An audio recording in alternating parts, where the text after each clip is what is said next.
Hey everyone, I really need some advice here. My name's John and I'm 35 years old. I've been married to my wife Emily for 10 years. Our relationship has had its ups and downs like any other marriage, but I thought we were solid.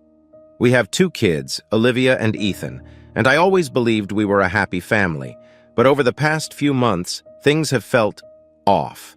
Emily started working late more often, claimed she was too tired for any intimacy, and became really secretive with her phone. She even changed her passwords, which she never did before.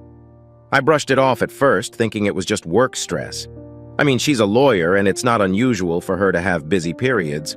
Then, a couple of weeks ago, I stumbled across something that shook me to my core. I was doing laundry when I found a receipt from a fancy restaurant in one of her jacket pockets. We hadn't gone out together in months, so naturally I was curious. When I asked her about it, she said it was a work lunch. I wanted to believe her, but something in her tone didn't sit right with me. A few days later, I noticed she was being extra cautious with her phone, always making sure it was face down or in her pocket. One night, while she was in the shower, I decided to take a peek. I know it sounds terrible, but I had to know what was going on. I found a string of messages between her and a guy named Mike. They were too friendly, too flirty. It was clear something was going on. That's when I realized that my worst fears were coming true. My wife was cheating on me, and I had no idea how deep this betrayal ran or what I was going to do about it. This was just the beginning of a nightmare I never saw coming. I was in complete shock after finding those messages. My hands were shaking and I felt like I was going to be sick. I couldn't confront her right then. I needed more information. So I took screenshots of the messages and sent them to my email, just in case she tried to delete them later. Over the next few days, I kept a close eye on Emily's behavior. She was still acting strange, more distant than ever. I started noticing little things, the way she would smile at her phone, how she would leave the room to take calls, and her sudden interest in going out with her friends. I felt like I was living with a stranger. One evening, I decided to follow her. She said she was meeting her friend Lisa for drinks, but my gut told me otherwise. I waited until she left, then grabbed my car keys and tailed her. She drove to a hotel on the other side of town. I parked a few blocks away and watched as she got out of the car and met up with Mike, the same guy from the messages. Seeing them together was like a punch in the gut. They hugged and walked into the hotel arm in arm. I couldn't believe this was happening. My wife, the woman I had loved and trusted for so long, was having an affair right under my nose. I sat in my car for what felt like hours, trying to process everything. Anger, sadness, and betrayal washed over me in waves. I wanted to storm in there and confront them, but I knew I needed to keep a level head. I needed to figure out my next move. The following day, I decided to confront Emily. I couldn't keep this bottled up any longer. I waited until the kids were at school and then sat her down in the living room. I showed her the screenshots of the messages and told her what I had seen at the hotel. Her reaction was not what I expected. Instead of remorse or guilt, she became defensive and angry.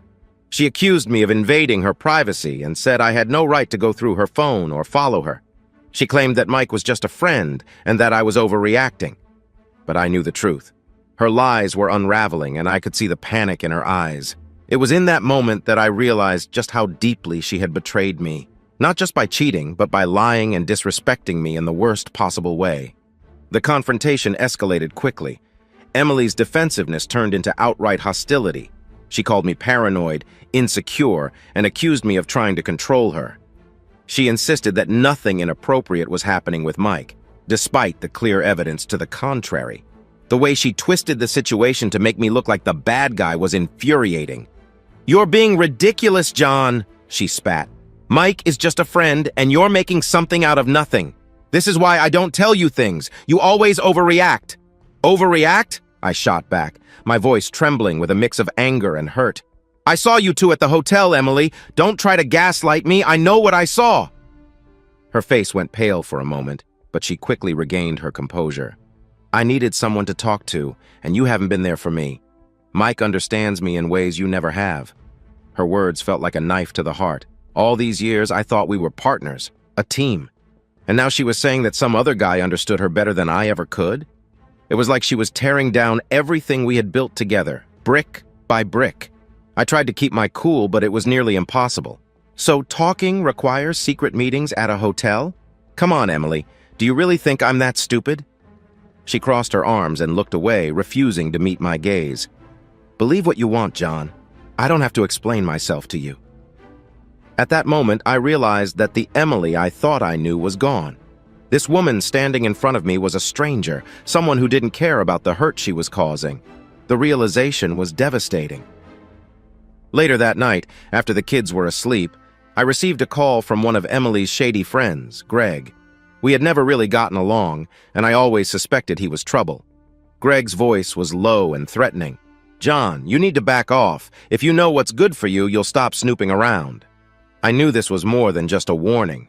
It was a threat. If I didn't back down, something bad was going to happen.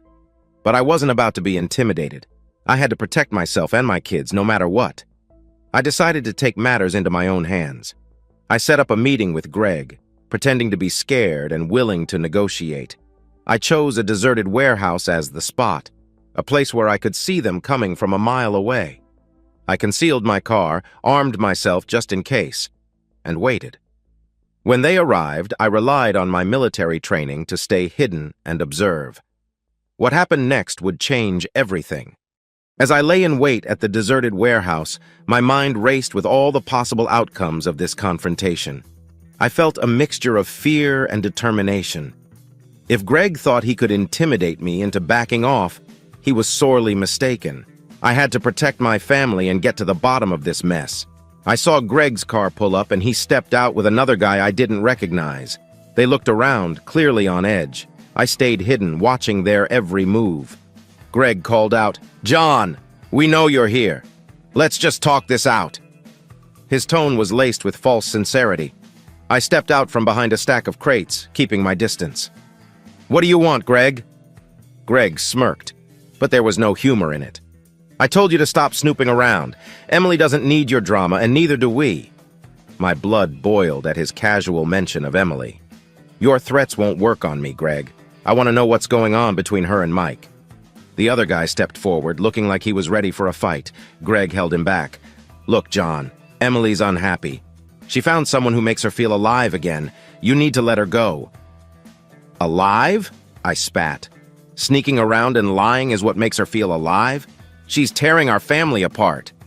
Greg shrugged. "It's her choice, man. You need to accept it and move on." I couldn't believe his audacity. "You think this is some kind of game? You're all playing with my life, my kids' lives." Greg's smirk faded. "Back off, John. This is your last warning." I took a step closer, my fists clenched. "Or what? You'll come after me? Go ahead and try." Suddenly, the guy with Greg lunged at me, but I was ready. I dodged his punch and used my training to take him down swiftly. Greg's eyes widened in shock, and he backed up, raising his hands in surrender. All right, Greg shouted. "We don't need to do this." "Then start talking," I demanded, my voice cold and steady. "Why is Emily with Mike? What's really going on?" Greg hesitated, but he knew he was cornered. Mike's been around for a while. They met at one of those legal conferences a year ago. It started off innocent, but they got close. Real close. Emily said you were always too busy, too caught up in your own world. She needed someone who paid attention to her. I felt a sick twist in my gut. So it was true. This wasn't just a fling. It was a full-blown affair that had been going on for months. "And you? What's your role in all this?" Greg sneered. "I'm just the messenger, man. But if you think this is going to end well for you, you're wrong." Emily's made her choice. I couldn't believe how far this had gone, how deeply Emily had betrayed me. My marriage was in shambles, and the woman I loved was a stranger. But I couldn't let them intimidate me into submission. I had to think about my kids and what was best for them. After the confrontation at the warehouse, I felt a strange sense of clarity. Greg's words echoed in my mind. Emily had chosen to betray me, to lie and disrespect everything we had built together. I couldn't change what she had done, but I could decide how to move forward. I returned home, my heart heavy with the weight of what I had learned. Emily was waiting in the living room, her expression a mix of anger and fear. She must have known something was up, but she didn't know the full extent of it yet. "Where have you been?" she demanded, her eyes narrowing. "I had a little chat with Greg," I replied calmly, watching as her face paled. You might want to rethink your choice of friends, Emily. He's not as loyal as you think." Her mask of confidence slipped, and for a moment I saw genuine fear in her eyes. "What did he say?" "Enough," I said, my voice steady. "Enough to confirm what I already knew. You've been lying to me for months, and it's over." Emily's defensiveness kicked in again. "You're blowing this out of proportion, John. It was just—" "Don't," I cut her off. "Don't try to downplay it. I saw you at the hotel. I know about Mike. I know about everything." She opened her mouth to argue, but then closed it, realizing the futility. Instead, she shifted tactics. "You haven't been there for me, John. You're always busy with work, with the kids. I needed someone who made me feel important." I couldn't believe what I was hearing. "So your solution was to cheat? To lie to me and tear our family apart?" She looked away, unable to meet my gaze. I didn't plan for this to happen. It just did. I felt a surge of anger, but also a deep sadness. "Emily, if you were unhappy, we could have talked about it. We could have worked on it together. But you chose to betray me instead." There was a long silence. Finally, she looked at me, her eyes filled with a mix of defiance and regret. "So what now?" I took a deep breath, steeling myself for what I had to say. "I can't stay in a marriage built on lies. I want a divorce." Her eyes widened in shock, and for a moment I thought I saw a flicker of remorse, but it was quickly replaced by anger. "Fine, if that's what you want." "It's not what I want," I said quietly, "but it's what needs to happen. For me and for the kids." The days that followed were a blur of painful conversations and legal proceedings. Emily moved in with Mike, and we had to explain to Olivia and Ethan why Mommy and Daddy were no longer living together. It was heartbreaking to see their confusion and sadness, but I knew I had made the right decision. One night, a few weeks after Emily had moved out, I received another call from Greg. His voice was smug, as if he had won some twisted game. "How's the single life treating you, John?" I felt a surge of anger. "What do you want, Greg?" "Just checking in," he said, his tone mocking. "Heard Emily's doing great with Mike. Guess you weren't as indispensable as you thought." I took a deep breath, trying to keep my cool. "This isn't a game, Greg. You've helped destroy a family. I hope you're proud of yourself." Greg laughed. "You're such a Boy Scout, John. Always so high and mighty. Maybe this will teach you a lesson." I hung up, not wanting to listen to his gloating any longer. As I sat in the quiet of my empty house, I realized that while this chapter of my life was ending, a new one was beginning. I had to be strong for my kids and for myself. Despite everything, I had learned a valuable lesson. Trust is fragile, and once broken, it's hard to repair. I would never let someone else make me feel so powerless again. And as painful as it was, I knew I would come out of this stronger. In the weeks that followed, I focused on rebuilding my life and creating a sense of stability for Olivia and Ethan. The house felt emptier without Emily, but I did my best to make it a place of warmth and love for the kids. We spent more time together, playing games, cooking meals, and just talking. I wanted them to feel safe and secure despite the upheaval. One Saturday morning, I was making breakfast when my phone rang. It was an unknown number, but something told me to answer it. "Hello?" I said, trying to keep my voice steady. "John?" "It's Lisa," the voice on the other end said hesitantly. Lisa was one of Emily's friends, someone I had never been particularly close to. "Can we talk?" I was surprised. Sure. What's up?" "Look, I know we've never been friends, but I need to tell you something," she said, her voice wavering. "I found out about what happened with Greg and Mike. Emily doesn't know I'm calling you, but you need to hear this." I felt a knot form in my stomach. "Go on. Greg and Mike are bad news," Lisa continued. "They've been manipulating Emily for months. It started as a flirtation, but they convinced her to cheat, telling her lies about you to push her away. Greg's always been jealous of your success and wanted to see you suffer. Emily fell for it, and now she's in too deep." I felt a mixture of anger and sorrow. Emily had been weak, but she had also been used. "Why are you telling me this?" "Because you deserve to know the truth," Lisa said. "Emily made her choices, but she's not the only one to blame. Greg and Mike played a big part in this mess." "Thanks, Lisa," I said, struggling to process this new information. "I appreciate you telling me." After we hung up, I sat there thinking about everything Lisa had said.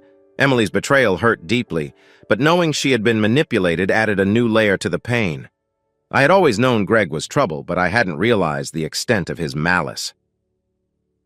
Later that evening, after putting the kids to bed, I received another call. This time it was Emily. Her voice was shaky and she sounded upset. "John, I need to talk to you," she said. "Can I come over?"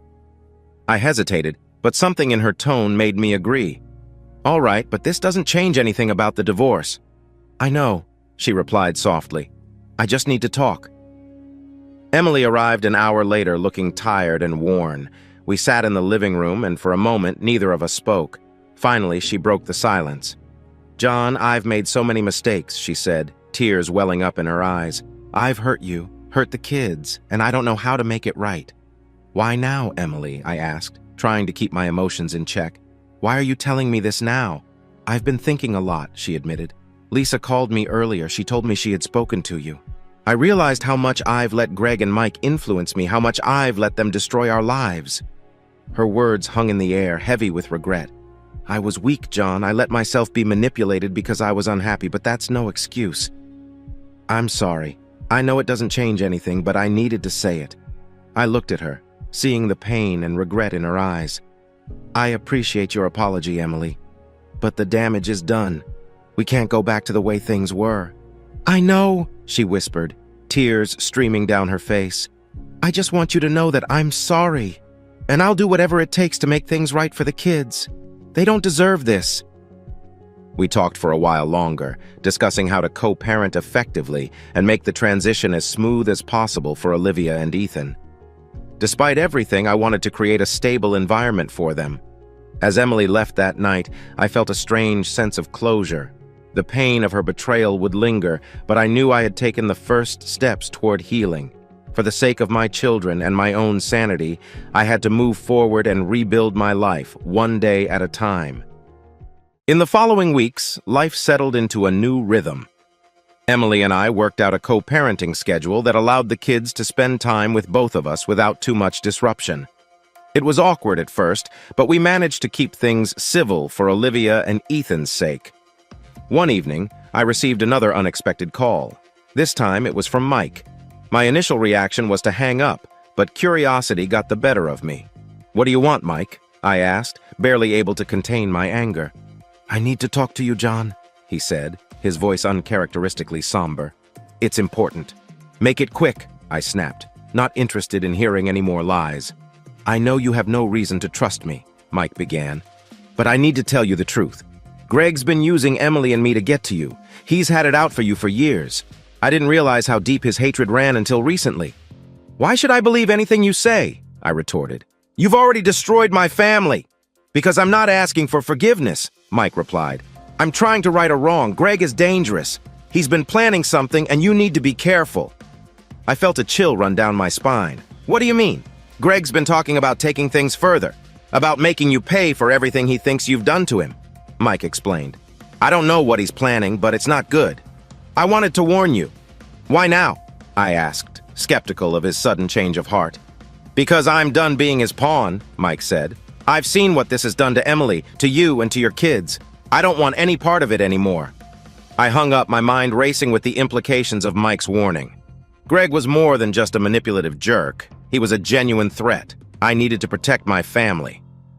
The next day, I decided to visit a friend of mine, Detective Harris, to discuss the situation. Harris had been a buddy from my military days and now worked for the local police department. If anyone could help, it was him. "John, it's been a while," Harris greeted me as I entered his office. "What brings you here?" I explained everything, the affair, the threats, and Mike's warning about Greg. Harris listened intently, his expression growing more serious by the minute. "Greg sounds like bad news," Harris said. "I'll look into him and see what we can dig up. In the meantime, you need to be vigilant. Don't confront him directly. Let us handle it." "Thanks, Harris," I said, feeling a bit of relief knowing he was on the case. "I just want to keep my kids safe." "We'll do everything we can," Harris assured me. "In the meantime, stay alert and document any further threats." That night, as I was tucking Olivia and Ethan into bed, I couldn't shake the feeling of unease. My mind kept returning to the conversation with Mike and the lingering threat Greg posed. I had to stay strong, for my kids and for myself. Days turned into weeks, and while I remained on high alert, there were no immediate signs of danger. Harris kept me updated, and it seemed like Greg had gone underground, lying low for the time being. One evening, as I was preparing dinner, the doorbell rang. I opened the door to find Emily standing there, looking worried. "John, can we talk?" she asked, her eyes filled with concern. "Sure," I said, stepping aside to let her in. "What's going on?" "I've been hearing things," she said quietly, glancing around nervously. "Greg's been asking about you, trying to find out your routine." "I'm scared, John. I don't know what he's planning, but it's not good." "Well, handle it," I assured her, feeling the weight of responsibility settle on my shoulders once more. "Harris is on it. Just make sure you and the kids stay safe." Emily nodded, tears in her eyes. "I'm so sorry for everything. I never wanted any of this to happen. We can't change the past," I said gently. "But we can protect our future. We'll get through this." As I watched Emily leave, I realized that despite everything, we were still connected by our love for Olivia and Ethan. And no matter what Greg had planned, we would face it together, as a family. A few days later, Harris called me with an update. "John, we've been keeping tabs on Greg. He's been meeting with some unsavory characters, but nothing concrete yet. Just stay alert and keep me posted on any developments." I thanked him and hung up, feeling a mixture of relief and anxiety.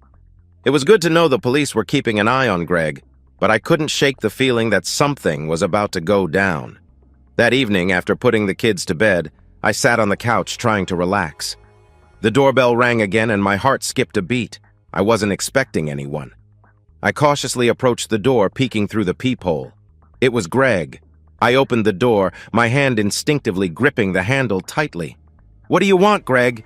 He smirked, his eyes glinting with malice. "Just thought we could have a little chat, man to man." I stepped outside, closing the door behind me.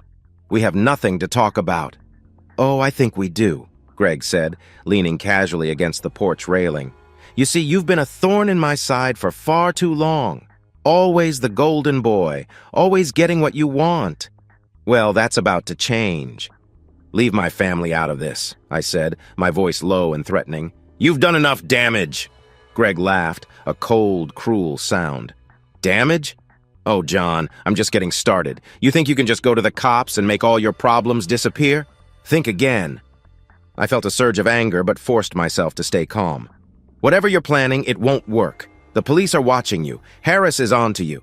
Greg's expression darkened. "Harris? That washed-up cop?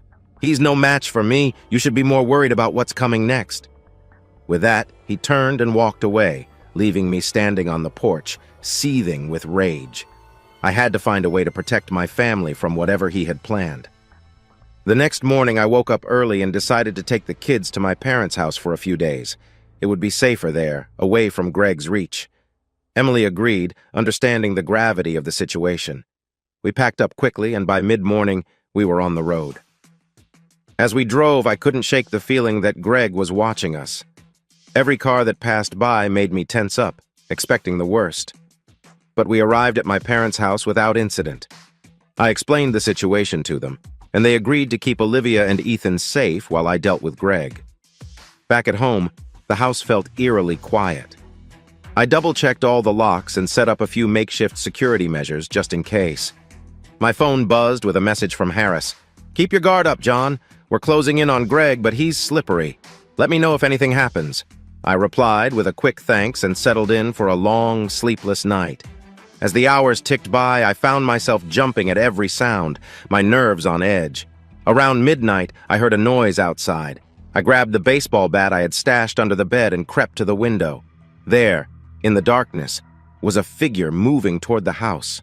My heart pounded as I strained to see who it was. Suddenly, the figure stepped into the light of the porch, and I saw it was Greg. He had a crowbar in his hand, and he was heading straight for the front door. I dialed Harris' number, whispering urgently, "Greg's here. He's trying to break in." "Hang tight, John," Harris said. "We're on our way. Just stay inside and don't engage." I hung up and positioned myself by the front door, ready to defend my home. Greg started prying at the lock, muttering to himself. I could hear the sirens in the distance, getting closer, but would they arrive in time? The door finally gave way, and Greg stepped inside, crowbar raised. Come out wherever you are," he taunted, looking around the darkened room. I took a deep breath, my grip tightening on the bat. "Greg, this ends now." He spun around, a look of surprise on his face. "John, ready to play hero again?" Before he could react, I swung the bat, catching him in the side. He stumbled, dropping the crowbar. The sirens were deafening now, and the red and blue lights flashed through the windows. Greg lunged at me, but I managed to dodge his attack, pushing him away. The front door burst open, and Harris and his team rushed in, weapons drawn. "Freeze!" Harris shouted, and Greg finally stopped, his hands raised in surrender. They cuffed him and led him away, but not before he gave me one last venomous look. "This isn't over, John." Harris approached me, his expression serious. "You okay?" I nodded, feeling a wave of relief wash over me. "Yeah, thanks to you." "We've got him now," Harris said. "He won't be bothering you anymore." As they took Greg away, I realized that this nightmare might finally be over. But the road to healing was just beginning. In the days that followed Greg's arrest, I finally began to feel a sense of peace return to my life. The constant threat looming over us was gone, and for the first time in months, I could breathe a little easier. The kids stayed with my parents while I cleaned up the mess that Greg had left behind, both literally and emotionally. Emily and I decided to meet and discuss the next steps for our family. Despite everything that had happened, we wanted to create a stable environment for Olivia and Ethan. We met at a neutral location, a quiet CAF GC, to talk things over. Emily looked tired, her eyes puffy from crying. "John, I know I've said this before, but I'm truly sorry. I let Greg and Mike manipulate me, and I destroyed our family. I don't expect you to forgive me, but I want to do right by the kids." I nodded, appreciating her sincerity. "I believe you, Emily. We both made mistakes, and we need to focus on what's best for Olivia and Ethan. They deserve a stable and loving home." We discussed co-parenting arrangements in detail, deciding on a schedule that allowed the kids to spend equal time with both of us. We also agreed to keep communication open and honest, setting aside our differences for the sake of the children. As we finished our conversation, Emily reached across the table and took my hand.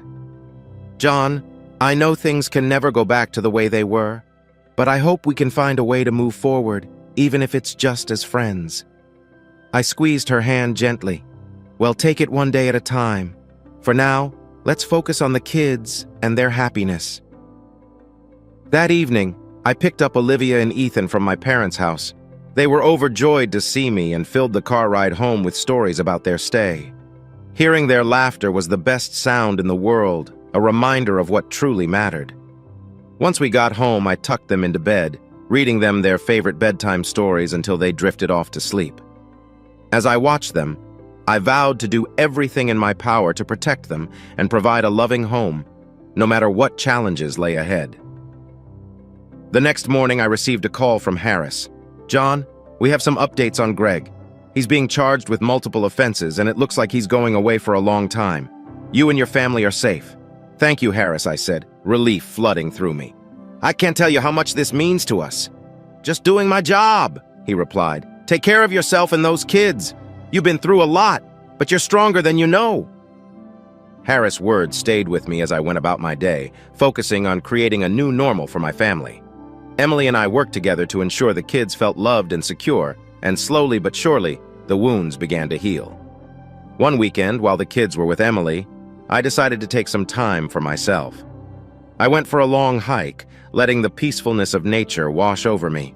As I reached the top of a hill, I sat down and looked out at the vast landscape, reflecting on everything that had happened. I realized that despite the pain and betrayal, I had grown stronger. I had faced unimaginable challenges and come out the other side.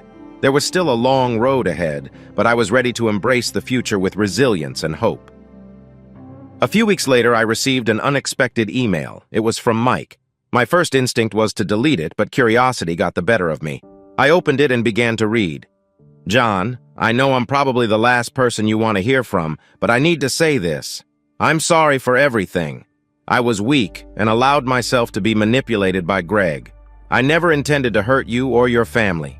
I know I can't undo the damage I've caused, but I want you to know that I'm truly sorry. I've decided to move away and start fresh. I hope you can find it in your heart to forgive me, though I understand if you can't. Take care of yourself and your kids. Mike. I closed the email, feeling a strange sense of closure.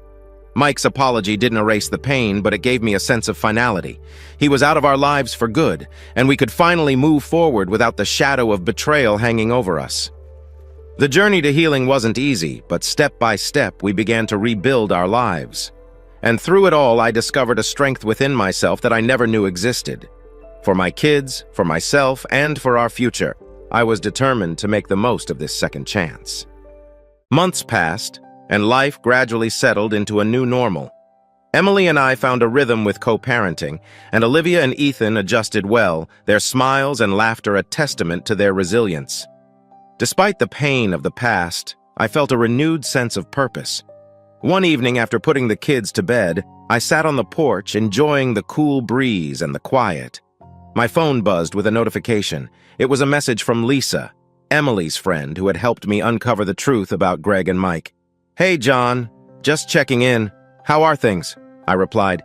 "Hey, Lisa. Thanks for asking. Things are getting better, slowly but surely." Lisa responded quickly. "Glad to hear it. You've been through a lot. If you ever need someone to talk to, I'm here." I appreciated her offer and decided to take her up on it.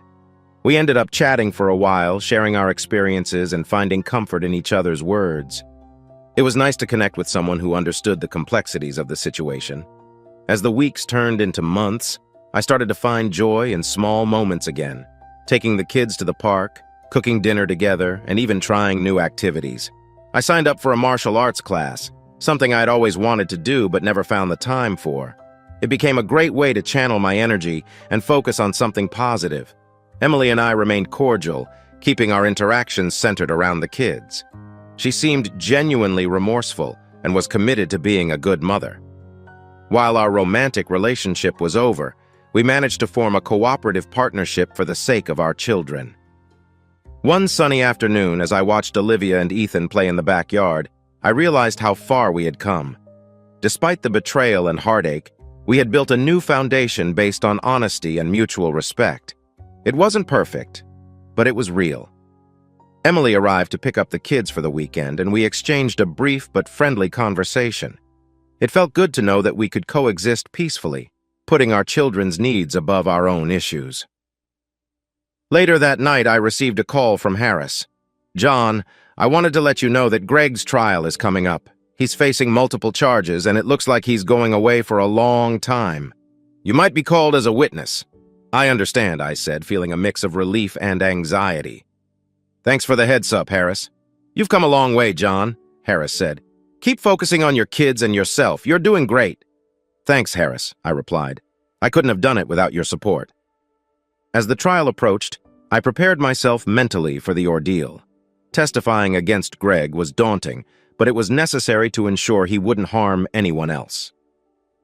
The day of the trial arrived, and I stood in the courtroom facing Greg one last time. My testimony was honest and straightforward.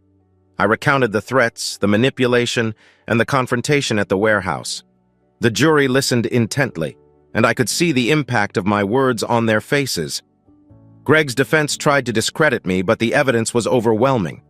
After several tense days, the verdict came in, guilty on all counts. Greg was sentenced to a lengthy prison term, and I felt a profound sense of closure. As I left the courthouse, Emily was waiting outside. "Thank you, John," she said, tears in her eyes. "For everything." I nodded, feeling a mix of emotions. We did what we had to do, for the kids and for ourselves. Emily smiled faintly. "I'm glad we can move forward. I hope you find happiness, John. You deserve it." "You too, Emily," I replied. "We all do." In the months that followed, life continued to improve. I focused on my kids, my newfound hobbies, and rebuilding my sense of self. I even started dating again, taking things slow and being mindful of my own healing process. One evening, while having dinner with Olivia and Ethan, I felt a deep sense of contentment.